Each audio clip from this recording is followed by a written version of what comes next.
Hello everyone, this is Dr. Monica Kankanapati, Consultant General and Laparoscopic Surgeon at Sri Manju Hospitals, Kukatpalli. ఇవాళ మనం అందరూ చేసే very common mistake గురించి discuss చేద్దాం. అదేంటంటే గాయమైన వెంటనే పసుపు పెట్టడం. బట్ మీకు తెలుసా పసుపు పెట్టడం వల్ల వచ్చే డిసడ్వాంటేజ్ ఏంటో? అసలు పసుపు ఎందుకు పెడతారో ఫస్ట్ తెలుసుకుందాం.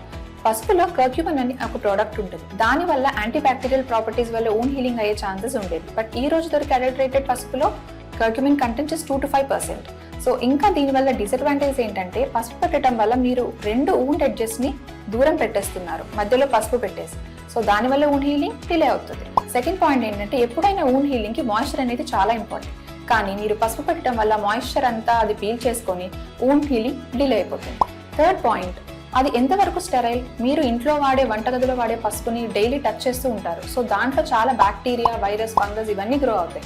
దానివల్ల మీ ఓన్ హీలింగ్ ఎఫెక్ట్ అయ్యి ఓన్ ఇన్ఫెక్ట్ అయ్యే ఛాన్సెస్ చాలా ఎక్కువ. ఫోర్త్ పాయింట్ ఏంటంటే ఈ రోజుల్లో దొరికి మనకి పసుపులో లెడ్ క్రోమేట్ అనే ఒక కెమికల్ యాడ్ చేస్తున్నారు. దానివల్ల మీకు హార్మ్ఫుల్ ఎఫెక్ట్స్ కానీ ఎలాంటి పాజిటివ్ ఎఫెక్ట్స్ ఉండవు. సో అయితే ఏం చేయాలి? ఎప్పుడైనా సరే మీకు గాయం అయితే వెంటనే ట్యాప్ వాటర్ కింద ఆ గాయాన్ని నీట్గా వాష్ చేసేసి దాని తర్వాత మీకు ఫార్మసీలో ఎక్కడైనా సరే కర్క్యూమిన్ కంటెంట్ ఉండే ఆయింట్మెంట్స్ చాలా దొరుకుతాయి. సో అది అప్లై చేస్తే సరిపోతుంది.